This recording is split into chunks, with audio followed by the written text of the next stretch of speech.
Now entering the Bitcoin Podcast Network.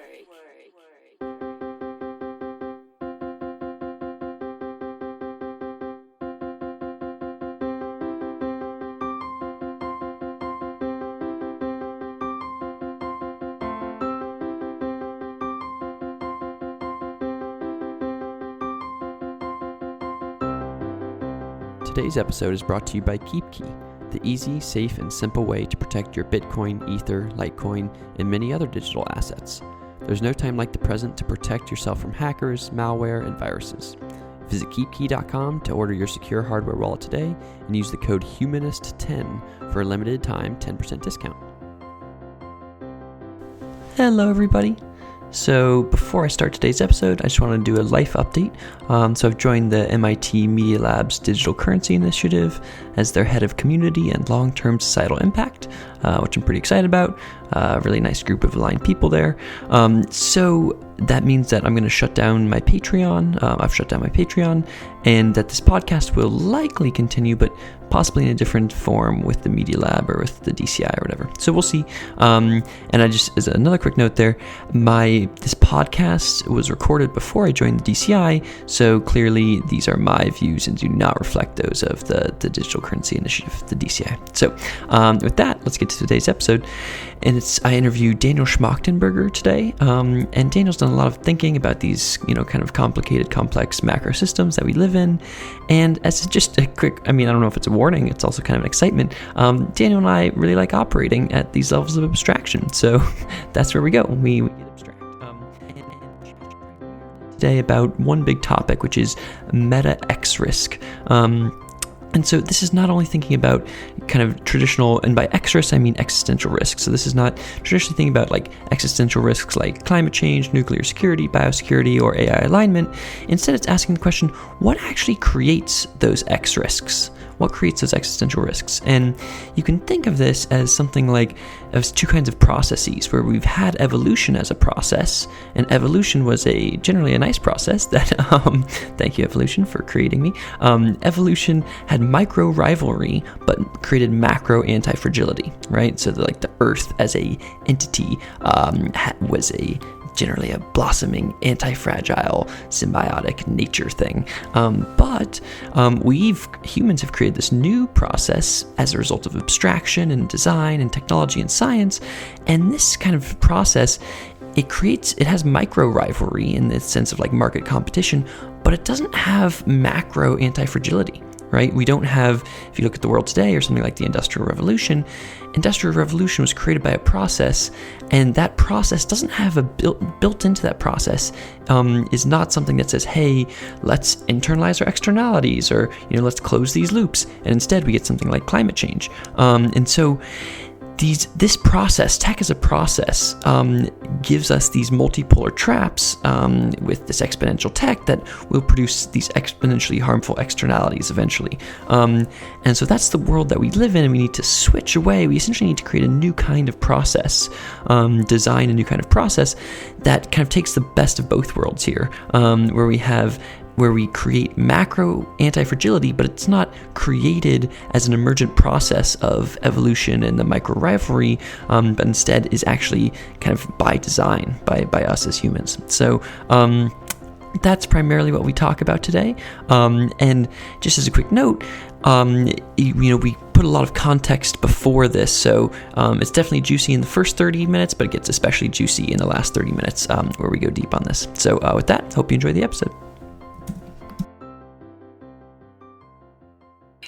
Hello, everybody. My name is Reese Lindmark, and you're listening to another episode of Creating a Humanist Blockchain Future. In this podcast, we take a systems thinking approach to doing good in the world. We have a couple different series that focus on different system scopes, and today we're focusing on Series A, macro systems, where we ask the question, where are we as humanity headed? And to dive into that question, I'm very happy to introduce Daniel Schmachtenberger to this show. Daniel loves exploring various topics of civilizational significance, trying to shape them for good, and he's one of the best systems vocal processors I know, and much of my own thinking has been shaped by him. So Daniel, thanks for being on the show and welcome. Happy to be here, my friend.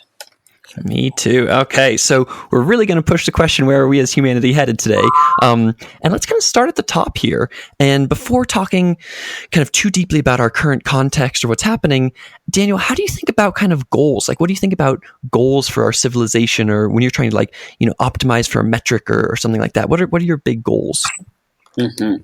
So before talking about what I think good goals would be, I think the question you're actually asking about is a goal-oriented framework actually a adequate or good framework, or are there other frameworks we want to take? And so obviously Western culture has been, and particularly post-industrial, post-scientific, technological, and even computational culture has been very oriented to goals kind of process. And we can attribute both lots of successes and most of the failures of the world, or many of the failures of the world, to that process. Because if I define a goal and it doesn't include everything that will be affected by the nature of what I do to get there, then whatever is affected that I didn't define as part of my goal is the space where externalities can happen. Yep. And even in the, very well-intentioned, nonprofit, whatever kinds of sectors, we see all the time having things like, okay, so we have a goal to end extreme poverty and childhood hunger globally or within a particular area. That seems like a pretty awesome goal, especially if you've ever seen a child who's hungry or a mother watching her child be hungry. Yep. The tricky thing is, if my only goal is to end hunger, I can do it through unrenewable agricultural methods that dump nitrogen into river deltas, moving dead zones in the ocean even faster. Moving us towards actually extinction as a species and collapse of the biosphere writ large, which is, okay, so we prevented some people from dying over the very short term and made it more likely that everyone dies over the medium term. Yep. So at minimum, when we think about goals, we could at least just start by this hand-wavy kind of thing of saying our goal is X, whatever X is, right? Stop extreme poverty. Yep. And just add this little caveat, which is our goal is to do that and not externalize harm to anything else that matters. And now when you start exploring, how do I know what else might be affected that could have harm externalized that isn't obvious in very complex systems and with technology that has lots of different causal dynamics that are associated? And then the question of what are other things that matter and what is my ethical and existential framework for assessing that? Then you start to realize that that kind of hand wave leads way to a much deeper process of what we might call omni-consideration. Yeah, so let me pause you for a second actually there, because I think that there's a lot of good juicy stuff. As you said, we're kind of so used to thinking of this goal framework, and it's hard to get out of it in some ways. And like you say, I super agree with you. Say, once we create a goal, whatever that goal is, X, and you also have to say, what are all the externalities of X, and how can we make sure that we're minimizing the negative externalities and upping the positive externalities of that X? Is there, I guess, to go a little bit deeper on that, this kind of goals perspective, and you kind of started to allude to this to some extent, it's like there are people in the world. So I would say I'm like a relative kind of effective altruist maximalist, in terms of I agree with, generally agree with like consequentialism and kind of outcome focused, ends focused mindsets. And those are all kind of they have kind of goals as a part of them. So how do you think about something like effective altruism as kind of mostly a goal focused or kind of an outcome focused mindset? Is that good for shaping the world positively? Effective altruism is a valuable step in the consideration process of saying, if we really care about having actions that have a positive impact on life writ large, how do we go about influencing our choice-making basis of what will be effective? And how can we use very effective tools like rationality to inform better choice? So insofar as it's asking what are the right epistemic frameworks to inform good choice, that's a great step. Now, of course, I'm going to say that it is a limited step, and the limits are actually fatal. And so more steps in the direction of informing good choice have to happen. So here's a couple examples. when we talk about the limits of goals, because the goal is always embedded within a larger context, and so you have to factor the embedding functions, and that's where the topic of externality comes. And how we even think through externality, we're mostly only going to forecast within domains that we already know a lot. So as we're getting into exponential technology, where there are faster rates of change, more complicated, more complex systems, etc., then there's more stuff that's going to happen that we don't forecast well. And faster coupling from the micro context to the macro context. It used to be that whatever happened in a micro way, it wasn't going to affect the biosphere or human civilization writ large, because stone tools just don't have as big a consequence as AI or nanotech or biotech do. And so because of the larger scale and faster timeline coupling coefficients of micro action to macro dynamics, externality is that much bigger of a topic, right? And it's an exponentially bigger topic. So let's just take small cases and then look at what happens when you put that on an exponential curve. So say we take medicine, because in medicine, we're talking about what is health, but in a body, that's a complex system. But we take a complicated approach of trying to define health in terms of a finite number of metrics. So we're going to look at your low-density lipoprotein and your high-density lipoprotein and a couple different cholesterol metrics and blood pressure and blood sugar and whatever, right? And as time goes on, we look at more and more metrics, but then the idea is that there is a range in which we want to see those metrics. And so then the goal is, at first, we can just say, okay, your cholesterol is too high, our goal is to lower cholesterol. That seems like a reasonable thing if I have a reason to think that high cholesterol increases the probability for certain diseases. But now I have to dig a little bit deeper, and this first step is obvious, the second step is more important. The first step says, okay, when I say cholesterol is high, so I want to lower it, giving a statin drug actually works and makes sense. I'm going to lower low-density lipoprotein. I did not ask why the cholesterol was high in the first place. Is that possibly a protective mechanism to the arterial system from some type of oxidative damage or toxicological damage or whatever that's arising from? Is it a sign of other systems, homeodynamic systems, being out of balance, where just addressing that symptom means underlying other pathoetiology will continue? Is there a side effect on metrics other than LDL, and maybe ones that we haven't even measured and done longer-term analysis on of the method that we're using, etc.? So then we can say, well, the statin works for that, but now the system is more dependent on it. Its own ability to regulate cholesterol is less good. Why it was off, we still don't know. And the side effects of the statin might be things like liver toxicity and brain toxicity. So we say, okay, well, that's not the best method, but that is still our method, right? That's how we do medicine. And it's why, if you think about medicine, we have really amazing acute medicine and really terrible chronic medicine. So in acute medicine, meaning if we know the acute onset of the illness, like you just got shot, and the problem is a bullet that went in, we can take the bullet out, sew it up, and there isn't deeper underlying, more complex causation. That's pretty straightforward, and we're really good at that. You just got an acute infection, you just got an acute poisoning, we can deal with those things pretty well. But when we talk about psychiatric disease, or autoimmune disease, or neurodegenerative disease, or cancer, or anything that doesn't have one obvious immediate cause, you'll notice that for the most part, we don't have anything that actually looks like a real cure or prevention. We have symptomatic treatment, and we might have things at slow rates of progression.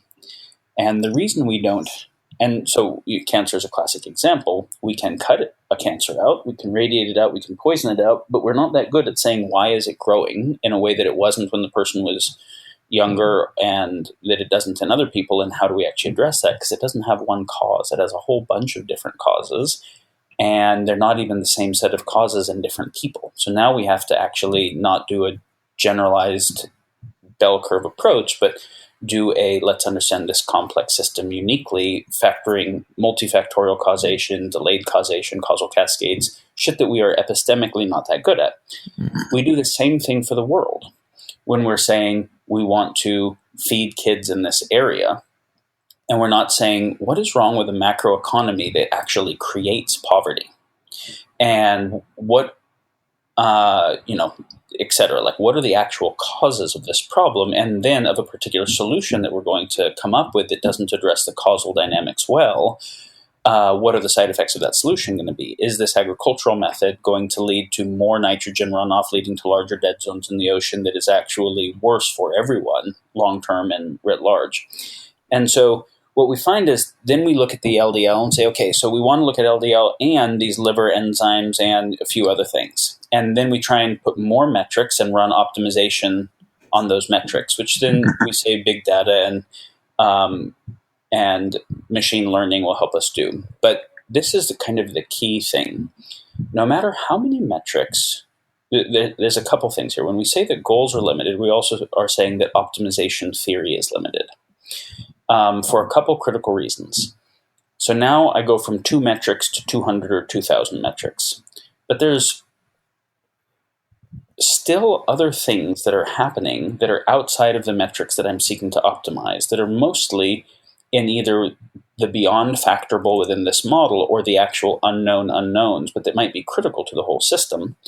And so when I'm running optimization on these n metrics, I'm also affecting a lot of other stuff that I'm not paying attention to optimize, which is the places where I'll probably externalize harm as I'm driving a system where all those things are interconnected without actually acknowledging they're interconnected. In other words, our model of a complex system is not how the complex system actually works. So when we treat the actual reality as the model and we try and optimize for the model, the place in which the reality is not the model gets fucked up. Yeah. And so when you define a complex system as something that has an emergent property beyond how you model it, when you model it, you get certain system dynamics. Awesome. Complicated system. Complex system is the predicted dynamics of the model don't explain all of the dynamics. Then you have to say, is there a different epistemology other than n-dimensional metrics and optimization theory to account for what is actually going on? So pause for a second.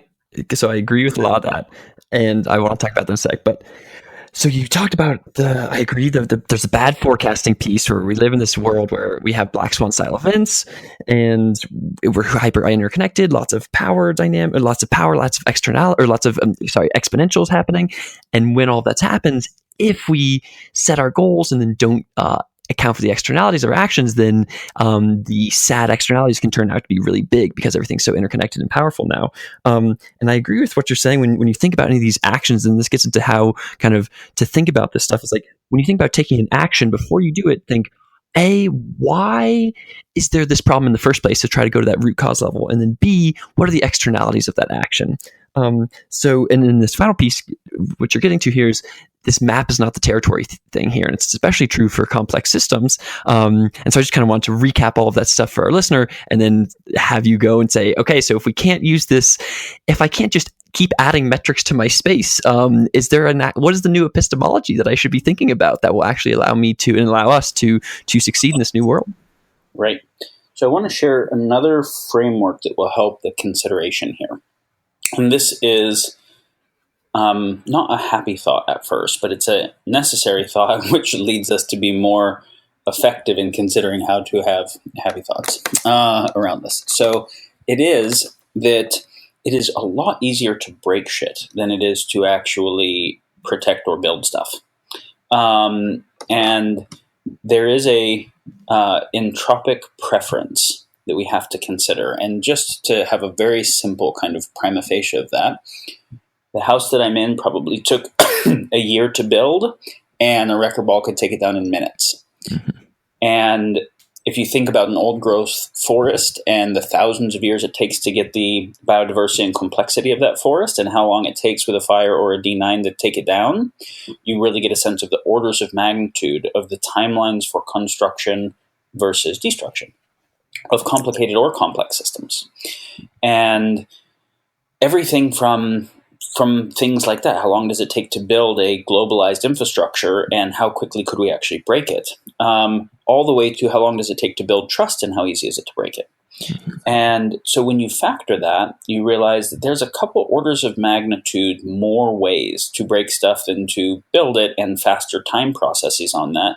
So when I'm factoring externalities and I'm thinking about some new technological capacity, and I can't actually forecast the possible externalities well because I don't even know that space. I'm opening up a new epistemic space with new types of causal dynamics and feedback loops and couplings that are very hard to think about. And there is an orientation that there will be more total ways of having destructive effects than constructive, and that they will be faster. This is something we have to consider very deeply. And when you can imagine, like when we first got stone tools down, we killed a lot of things faster than we ever had before. And we started the beginning process of species extinction, human-induced species extinction. When we first started kind of figuring out fire, we burned a lot of shit down before we got good at containing fire. But when you move up to AI and nanotech and biotech and things that are pattern replicating tech, meaning that the failure of the thing is not just that it caused a problem, but that it causes a cascading problem that once initiated might not be stoppable, you really have to change the epistemic framework of good things are mostly good, progress at all costs, history is written by the winners, we kind of ignore the ugly parts, and let's keep pushing and focusing on the good side of technology for some very limited definition of good, because the destructive applications at that scale are large enough to actually destroy the entire playing field, where the positive applications just don't actually get to matter anymore. So there's an increasing kind of, at exponential scale, exponential constructive and destructive forces both. The destructive forces become larger than the playing field can handle in the game in. So with exponential tech, you either figure out how to prevent and internalize externalities, or the game eventually self-terminates. And so the type of process that we've used for all of history until now is itself self-terminating. Yep. So could I pause you for a second there? Because I think that's a lot of juicy stuff there. I'm reminded of Talib's and Yanir Bar-Yam's precautionary principle here, which is the idea that even if something you think it's going to be really good with a 99% chance of being really good, but it has a very, very small percentage chance of like actual ruin or like existential risk, then it's like, well, then you shouldn't do it, you know? And when we live in this world where everything is interconnected and where everything is becoming more powerful, then that lose side, that destructive side can become, it becomes, we have to change kind of our ways given our exponential tech. So let me follow up on that for a quick second here, which is, if we're trying to change our ways here and we're trying to be kind of taking all the externalities into account, how can we begin to start to do that? Mm-hmm. So great question. Again, I'll say one other thing that I think leads some of the context. Great. One of the important things to consider when we think about the topic of negative externalities, so one thing we just said is the kind of entropic gradient, right? So we have to factor that. Another key thing is the topic of weaponization. Yep. If I create a new technology and it is the capacity to affect change through the causal lever on choice, right? I'm going to make a choice. My technological understanding of some mechanism allowed me to make a technology that's a big lever on my choice. So my choice has a bigger effect than it did before. Well, that same technological capacity can be a lever on lots of kinds of choices, right? And so one of the things we have to understand is that the moment we actually deploy a type of asymmetric technology, then it gets reverse engineered, iterated upon, and utilized for all purposes that are incentivized by all agents. And so I just had some guys talk with me the other day about an AI project they were working on, of how they could use some AI information technology that was novel. They had just developed to get out some type of what they thought were positive political agendas to solve some current near-term problems. And I'm like, and you don't think that the other sides that have as much incentive and pretty good intel will pay attention to the new technology you have, reverse engineer it, and utilize it for the other purposes instantly? And they thought about it, and they're like, well, I guess that will happen. And I said, now take all of the sides in this multi-agent dynamic that all have rivalrous incentive to weaponize the technology against each other for their agendas, and all you do is up the ante of the playing field. And so nukes didn't actually make us safer. It seemed like they made us safer, but we actually have increased risk of existential risk from nuclear warfare relative to a world that had just never developed nukes. Yeah. Right? And so this is the multipolar trap, where each agent doing the thing that seems like it provides, and whether the agent is a person or a country or a company or a whatever, each agent doing the thing that seems like it's best for what they care about in the near term actually leads to a system disposition that is worse for the system as a whole over the long term. And this is what we call a multipolar trap, or a race to the bottom, right? A tragedy of the commons and arms race are all examples of this.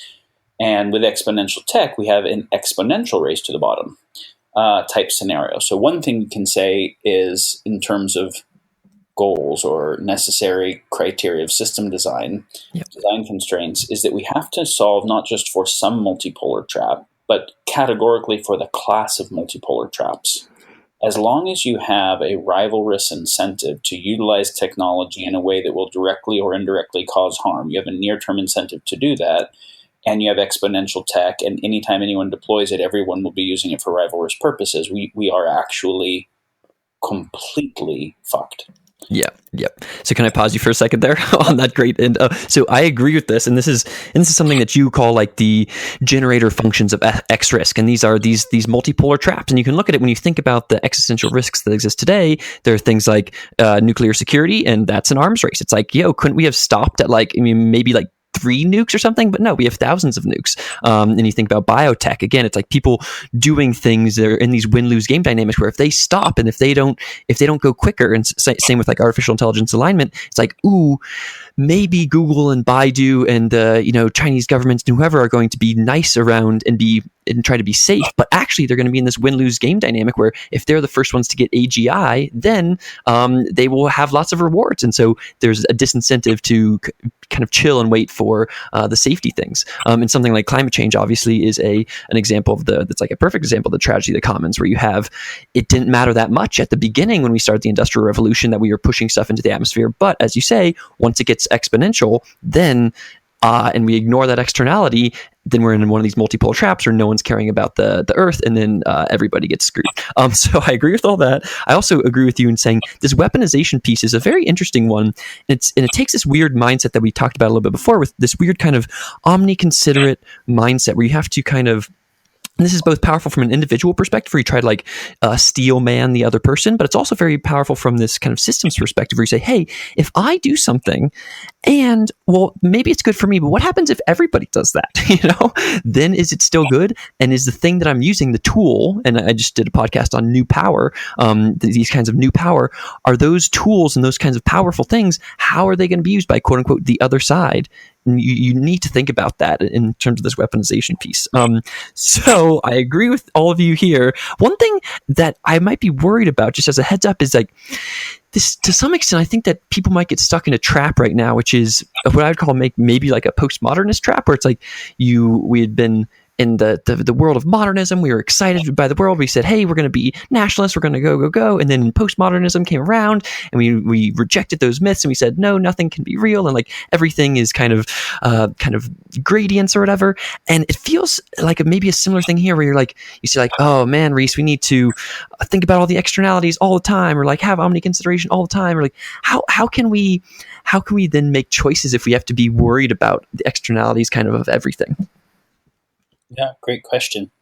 And as you can guess, what I'm going to advocate as an adequate epistemic and ethical framework is not postmodernism.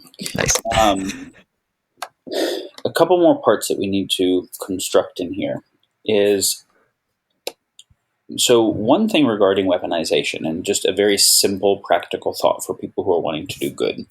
I was having this conversation with Tom Chi the other day, and he's a really brilliant prototyper, inventor, roboticist, technologist working on good things for the world. And we were talking about this problem of weaponization, and cognizant of that, his approach, and I think this is a approach that Bucky Fuller laid out very clearly, and others have, is let's take technology that already exists for weaponized purposes and start to popularize how to use it for actually positive purposes. So we're not increasing the technological power landscape. We're repurposing the shitty power to better power. And so we aren't actually going to be driving a multipolar trap and a race to the bottom. We are within the current landscape of not having solved for multipolar traps categorically, yet we're at least driving a race to the top. And I think this is a really key idea. So when he's looking at how do we take drone tech that already exists for military purposes and sucks, we're not going to make fundamentally better weaponizable drone tech, but we're going to use it to plant a bunch of trees to pull a bunch of CO2 out and stabilize topsoil and other things. You have a much lower risk of weaponization in that approach. And so I just want to offer that as one very simple kind of strategy that people can think about. Now, that still doesn't mean that a particular approach won't have externalities and doesn't need thought about. Of course, if I take a desertified area and plant trees for the goal of sequester CO2, and so I take whatever genetically engineered plant sequesters CO2 the fastest and just plant a shit ton of it, I might get all kinds of ecological problems as a result of anything from monocropping to invasive species to whatever else, right? So I still have to think about complexity, but I don't think about weaponization, increasing the potential of the power landscape as much. So that's one consideration. Next, I want to go on to something about multipolar traps, but do you want to say anything on that part first? No. Yep, go to multipolar traps. Thank you for checking, though. So for people who aren't familiar with this topic well yet, there's an article on Slate Star Codex called Meditations on Moloch that is one of the best articles on that whole site, I think, and one of the better introductions to the concept of multipolar traps. I will share, whether we get to it on this podcast or another time, a different set of insights about a categorical solution to multipolar traps, but just so that people understand them a little bit and why they are so hard to get out of. You mentioned a couple examples, but I want to highlight the system dynamics a little bit more explicitly. Because as you said, this is actually not the source of one X risk. This is a generator function for all X risks, is one way of thinking about it. And so if we don't resolve it categorically, then we just kind of move the timescales a tiny bit. So let's take a tragedy of the commons. It started a long time ago, and we just say, okay, we got a number of tribes that are all seeking to increase their own well-being. They are in an implicit competition with each other for the same scarce resources. At a certain point, that implicit competition, economic resource extraction-wise, can become so problematic that they move into an explicit militaristic competition, which we can see how it happened. But let's just even start to take first, okay, I don't want to cut all the trees down because I actually really like the forest. I have a whole spirituality about our connection with nature, and we need the forest to live because that's where the animals live that we hunt, and etc. And I actually don't need that many trees. I just need a few trees. So I'm only going to cut down those few trees, except the population of these other tribes and the total number of tribes has been increasing, and they're all cutting down trees. And so I know that if I don't cut down the trees, it still doesn't ensure that there's a forest because the other guy's going to cut down the trees, so there's not going to be a forest anyways. But he's actually my competitor because he's going to use those for weapons, weapon making, that if I don't also do so, he will actually end up killing my people, or he will be able to outlive us through a famine because of total amount of economic accumulation or whatever it is. So since I can't actually keep the forest because of those guys, and even if I tried to make a truce with this one tribe, there's this other tribe that we just can't even talk to. And so if anybody does the fucked up thing of cutting down a bunch of trees, then we are in a race to all get them first, to keep the other guy from having them, because there is no incentive in leaving them, and because then it's best for us to have them. So now we cut down a lot more trees than we need. And so, but they only do that because they're thinking the same thing about us. We're the fucked up other tribe to them, right? And so now we all realize that we have to increase how good our axes and saws are and how many people are cutting down forests to cut it down faster because we're all racing to get that wood, or the pigs or the whales or the farmland or the whatever it is, right? And so now we are not just destroying the world upon which we depend. We are in a race to destroy it as fast as possible. And if we don't, we assume it will still get destroyed and it will be worse for us and we have no chance of winning, right? So this is a scenario where anyone does the fucked up thing and it sets a precedent for everyone else to actually be better off near term if they do the fucked up thing, even though it leads to everyone being worse off over the long term. So we have a decoupling of the incentive of each agent from the well-being of the other agents and the commons. And as a result, because of the interdependency with the commons, we have a decoupling of our own short-term advantage with our own long-term well-being.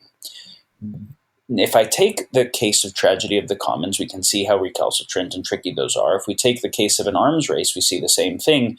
And the tricky part here is we say, okay, we haven't succeeded with nuclear deproliferation all that well. All that we have is more and more countries having existential level power, so we can't even have something like mutually assured destruction anymore.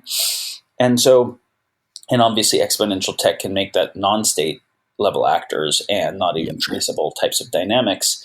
But now let's take a current example. Let's take AI weapons, right? Weaponized drones, etc.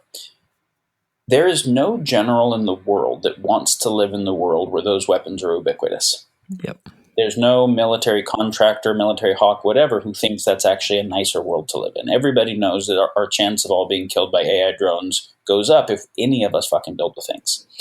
And so it is a comprehensively worse world for all of us and our kids and our grandkids. And yet, we're all going to build them as fast as we fucking can because the other guy's going to build them. And we'd say, well, okay, no, we need to create an agreement. And there are efforts being made to do this. But all that has to happen is one group doesn't join the agreement, and now we don't want them to get the weaponized drones first, so we got to do it. Or everybody joins the agreement, but we're pretty sure they're going to be defecting on it in secret, right? Because they would have all of the incentive to do so. So they keep the agreement, and then in a black project, they defect on the agreement while continuing to disinform us that they're keeping it. And because we think they're doing that, we're also defecting on it. We're trying to disinform them. We're trying to spy on the way they're disinforming us. And now all of our resources are going to both making the world as bad as we can, as fast as we can, while disinforming each other and ruining the information ecology maximally, right? We will go extinct because of multipolar traps on our current trajectory. If we do not figure out how to solve them, these have been the dynamics that have led to the collapse of societies for as long as we've had societies. And it's just, when the Roman Empire fell, as big as it wasn't the whole world. When the Incan or the Mayan or the Egyptian or the Mesopotamian or the Aztec Empire fell, which they all fucking fell, it wasn't everything.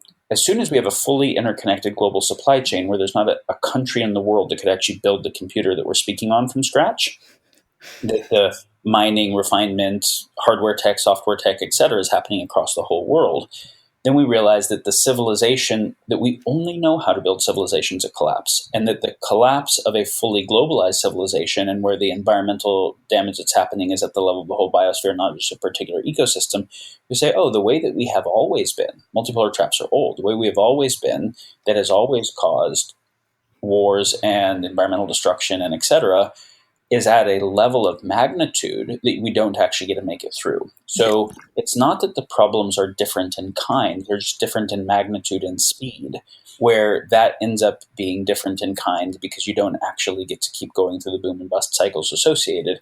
So we either solve for multipolar traps, which means agency misalignment, or the human experiment completes soon. Yeah.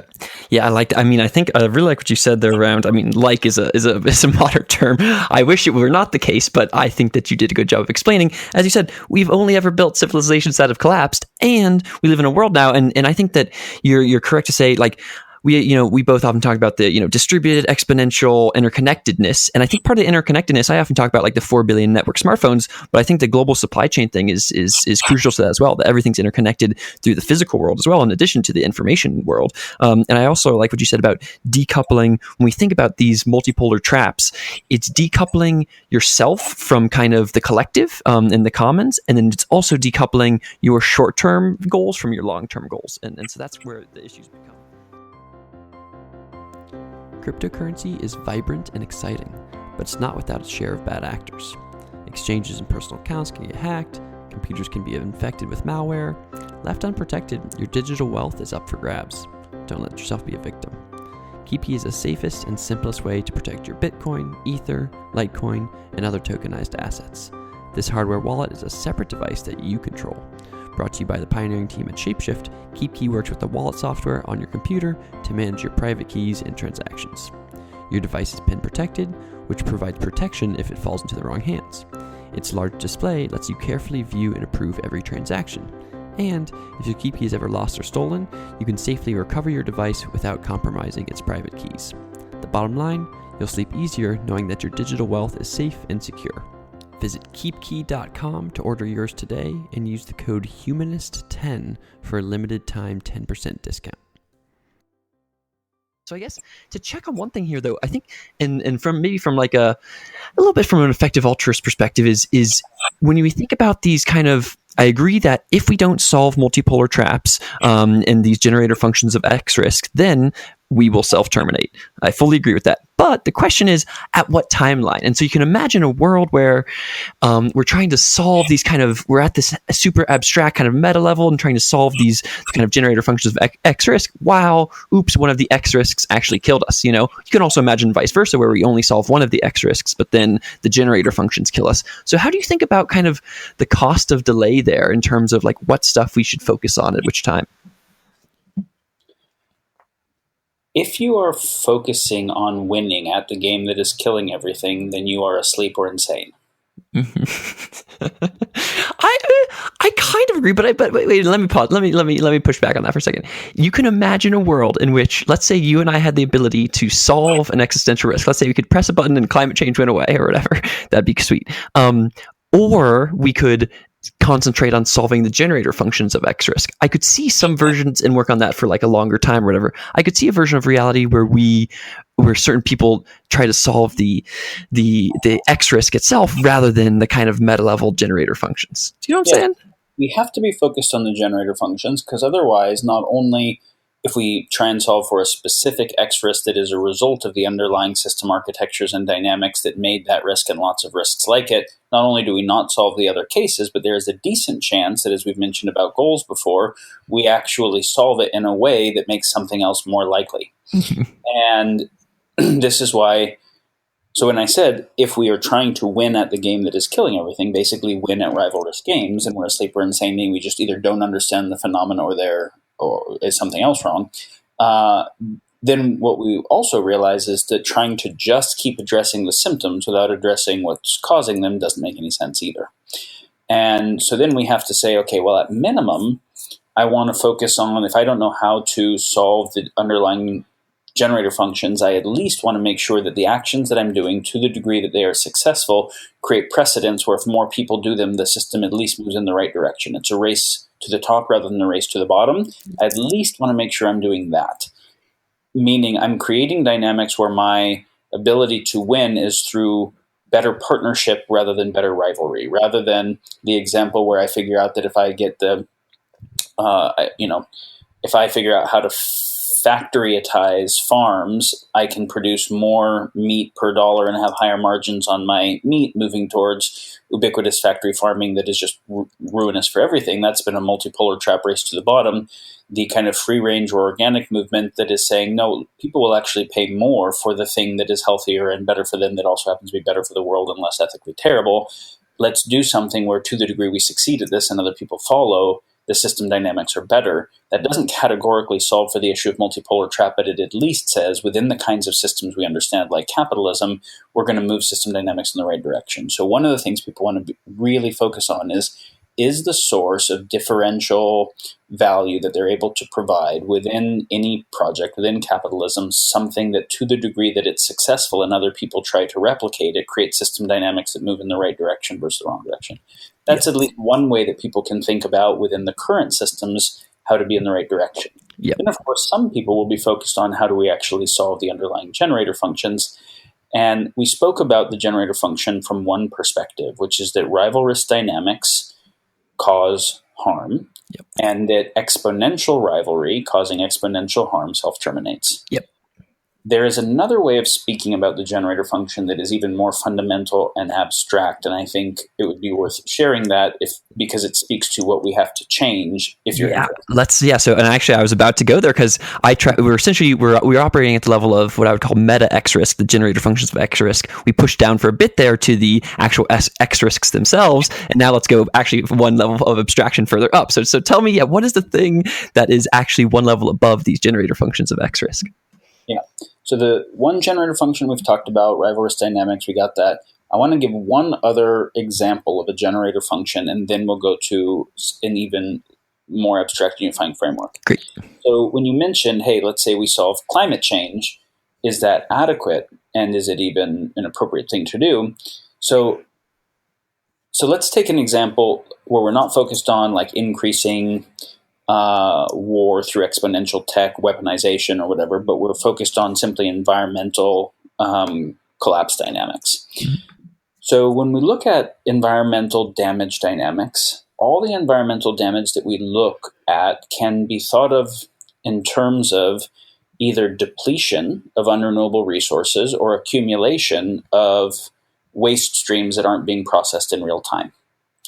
And so accumulation and depletion, when we start to look at the examples, so I say, okay, accumulation, right, what we call toxicity, whether I'm talking about nitrogen runoff causing dead zones, or the plastic in the ocean, or mercury in the water or in the air, or uranium or carbon dioxide causing carbonic acid and ocean acidification, or carbon dioxide in the air, or any of those, right? The CFCs or HFCs that were the ozone hole problem, those are all special case examples of some kind of accumulation of something that doesn't have a feedback loop that can process it in real time, that has some externalized cost on the anti-fragility of the ecosystem writ large. If I try and focus on one of them and say, hey, I'm just going to sequester a bunch of CO2, but I'm not stopping the nitrogen runoff or the, any of those other ones, the biodiversity loss or whatever, then what we'll find is I move the curve a tiny bit, but I haven't addressed the fact that there are many, many different metrics that are all moving to collapse from the same underlying dynamic. Similarly, on the other side of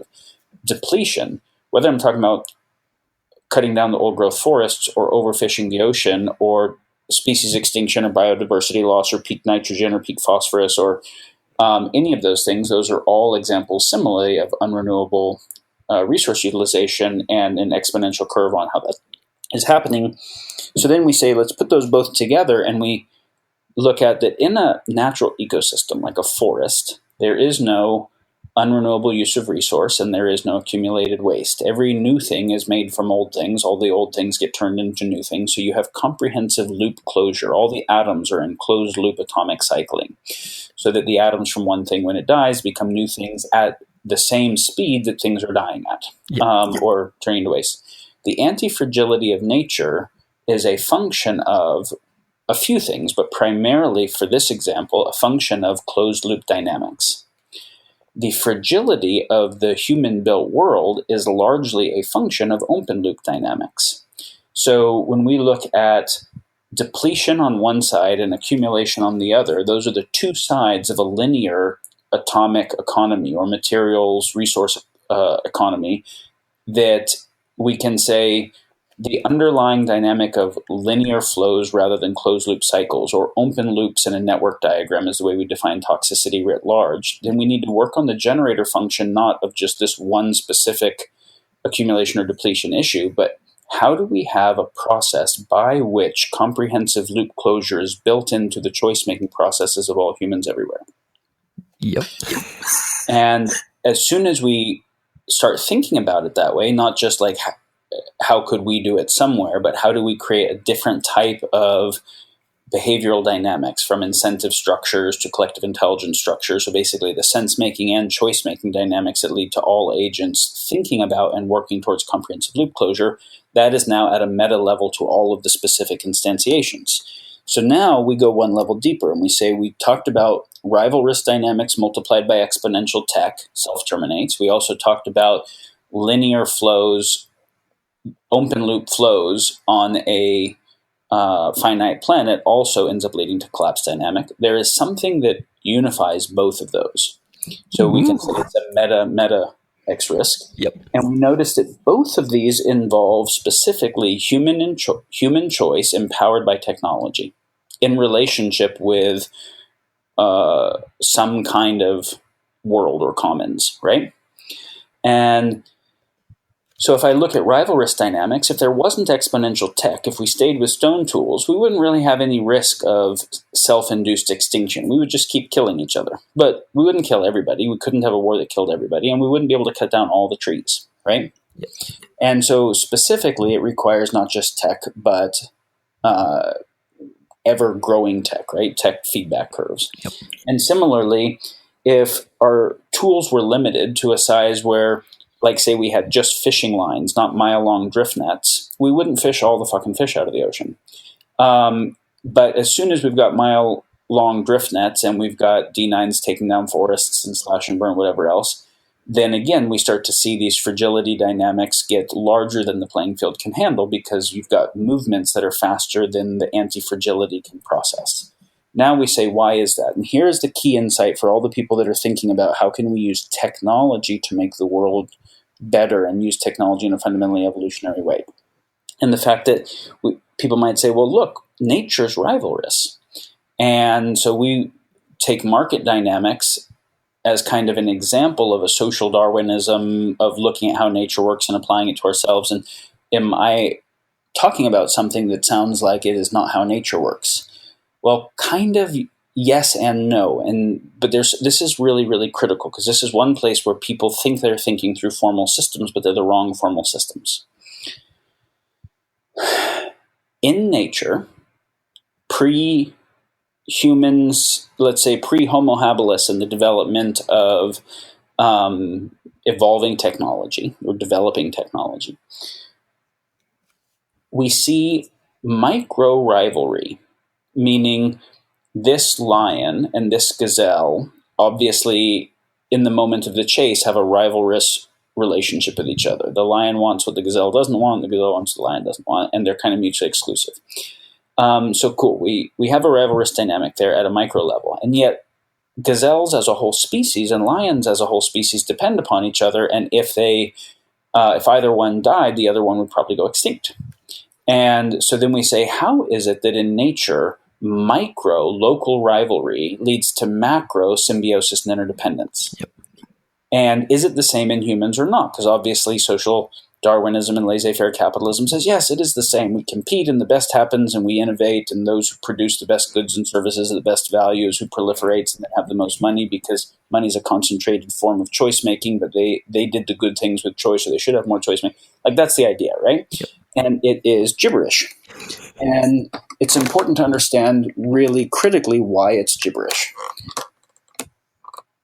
As soon as we developed technology, and I'm going to define what I mean by this very specifically in a moment, we changed the fundamental system dynamics, and the same system dynamics do not and cannot apply. So let's go to a chimpanzee who obviously uses tools, or a bird with a nest, or a beaver, or whatever, right? Like, they are tool users.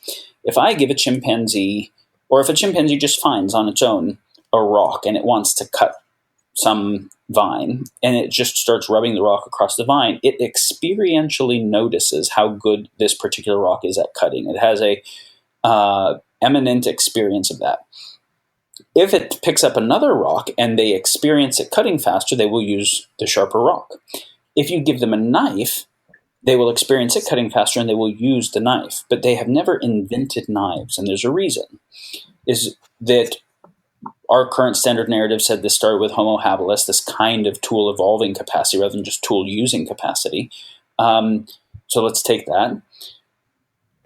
So it requires the capacity for abstraction, which developed along with prefrontal cortex, etc., to be able to use this rock and feel the sharpness, and this rock and feel the sharpness, this rock, feel the sharpness, and understand something that is none of the rocks, which is the abstract principle of sharpness. What makes something sharp, and how could I make something that is more sharp?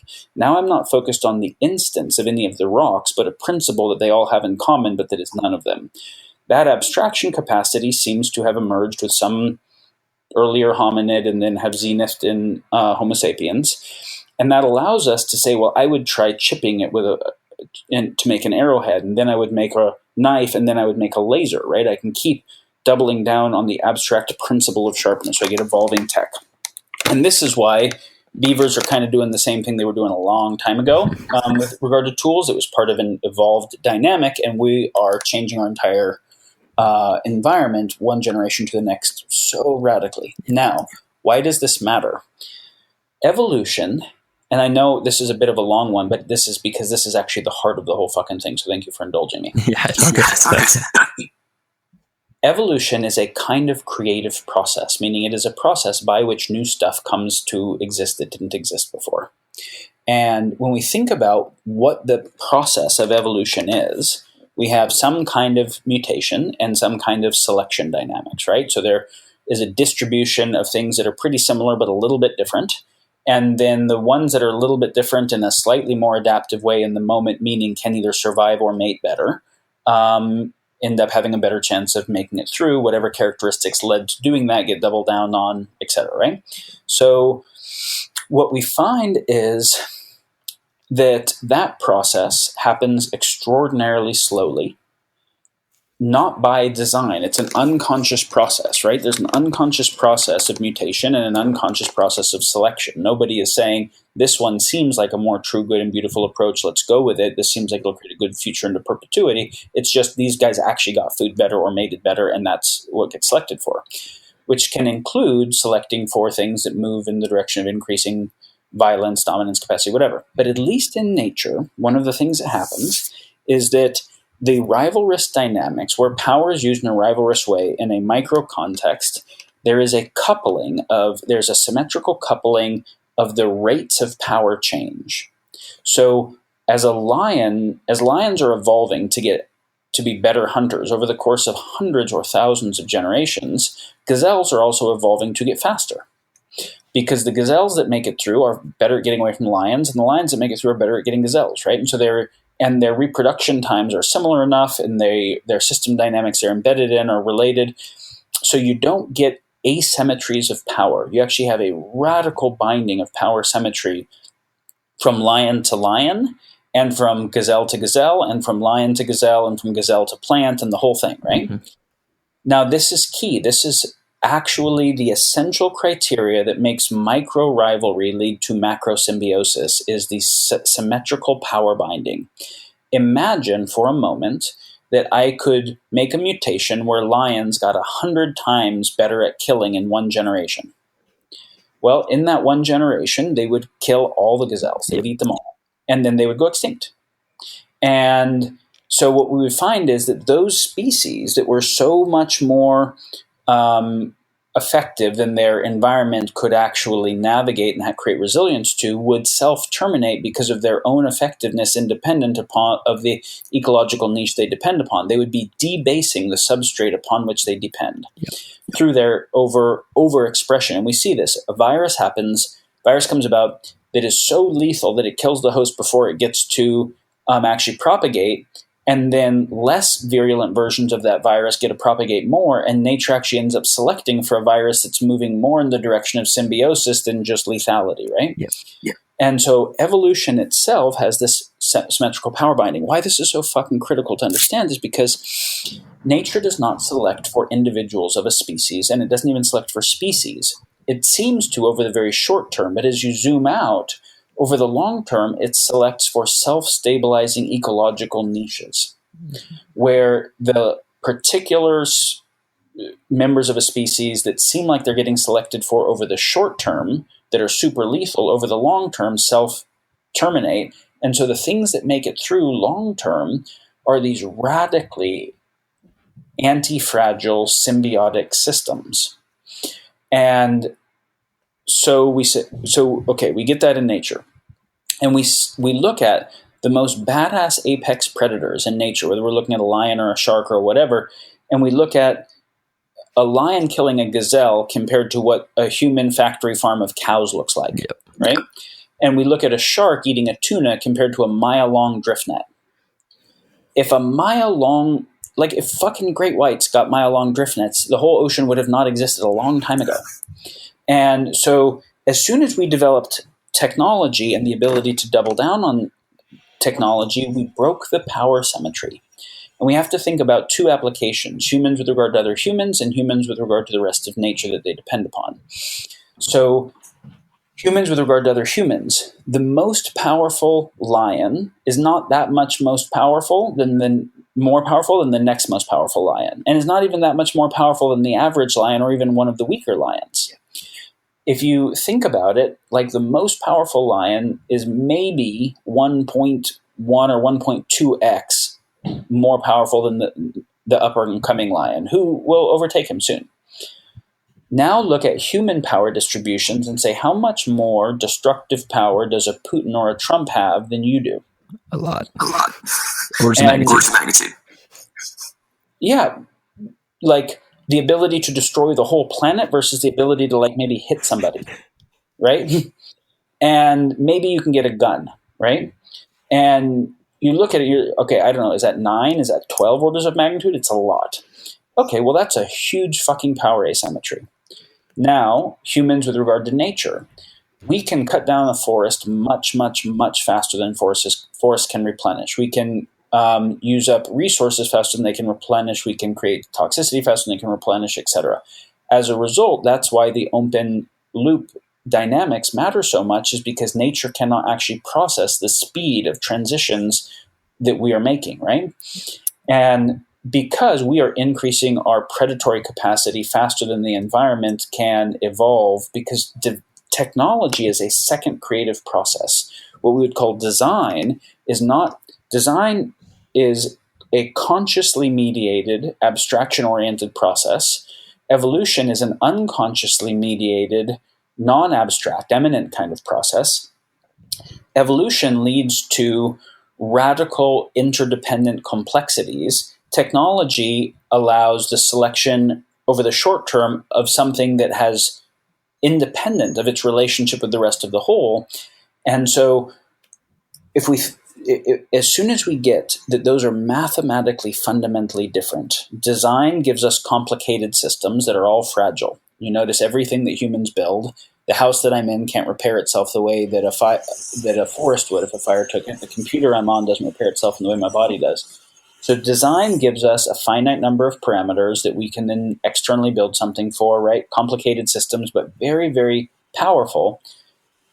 Complexity, anti-fragility, happens by self-organization. We don't really know how to do that, but we do know how to debase it. We know how to have the complicated debase the complex substrate upon which it depends. That's how we get increasing fragility until we have collapse. So why this matters is technology itself is a fundamentally new creative process in the history of local universe. It breaks the power symmetry, and as a result, it makes micro rivalry turn into macro rivalry, rather than micro rivalry turn into macro symbiosis. As a result, rather than get increasing anti-fragility, we get increasing fragility towards inevitable collapse dynamics.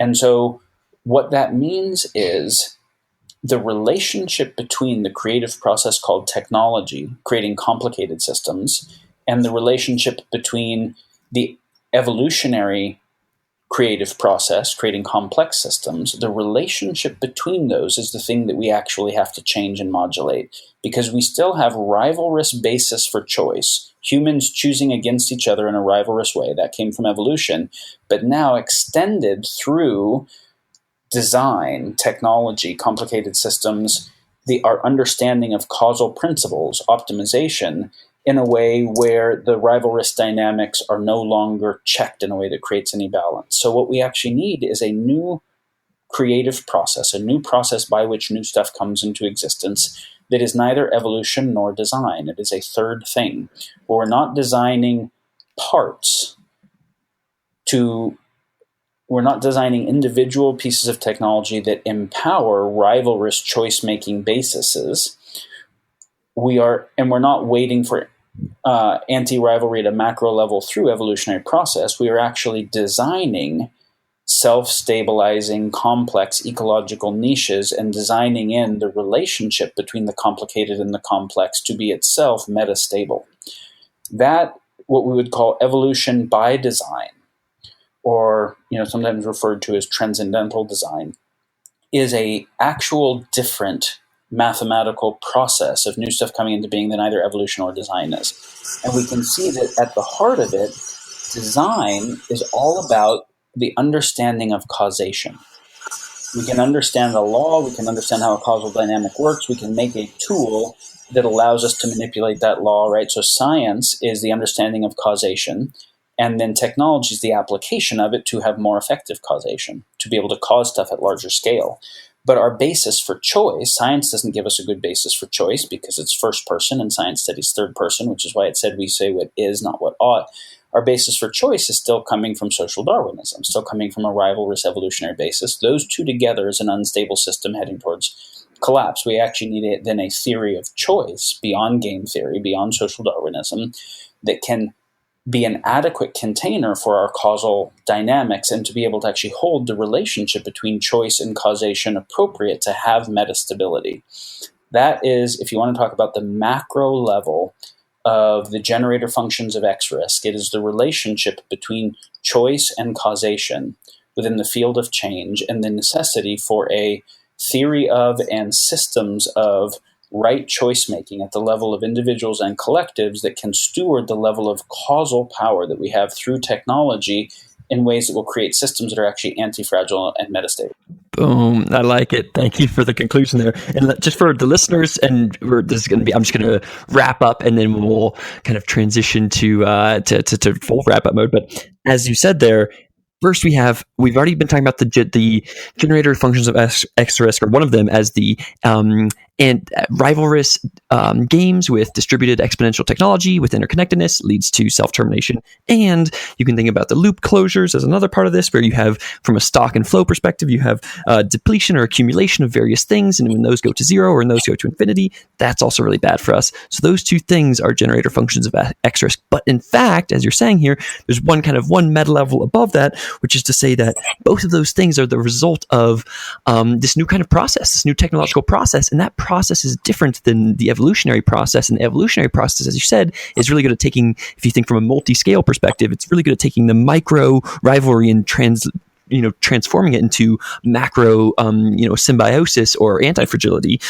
But technology does not do that. Technology does not have that micro to macro kind of thing. And so what we need to do is kind of think about the relationship between these two processes. We've created a new process, aka technology, and we've had this old process, aka evolution. We have to think about what is the relationship between those things, and how can we make a third kind of process that, as you say, is something kind of a combination of them that allows us to kind of do this self-designed, bottom-up, anti-fragile creation. So with that, Daniel, I know we're out of time here. And just for our listeners, as a quick note, you can go check out some of Daniel's work at civilizationemerging.com. And I'd recommend that because lots of the ideas here are there. The other thing to note is that likely this will not be the last podcast between Daniel and I, because he left it at a very juicy edge there, which is what is the if we have science as our theory of kind of truth or whatever in the world, what is our theory of ethics in the world? What is our process for that? We need to dive into that. We need to dive into how this relates to our current information revolution, how this relates to black swans and the precautionary principle and progress, and also what you as a person can do about all of this. So there'll be another one likely. But Daniel, is there anything else that you would like to say to our listeners, either a place that they can find you on the interwebs or any last thought? That was a very concise and valuable wrap up. I appreciate it. And I'm very happy to come back and take the next step because, as you said, we shared some frameworks without actually sharing the rest of the frameworks necessary to understand it or how to act with those frameworks. So I'm happy to come back and do that. You already shared my blog, so if these topics are interesting to people, I look forward to hearing questions, thoughts that come up.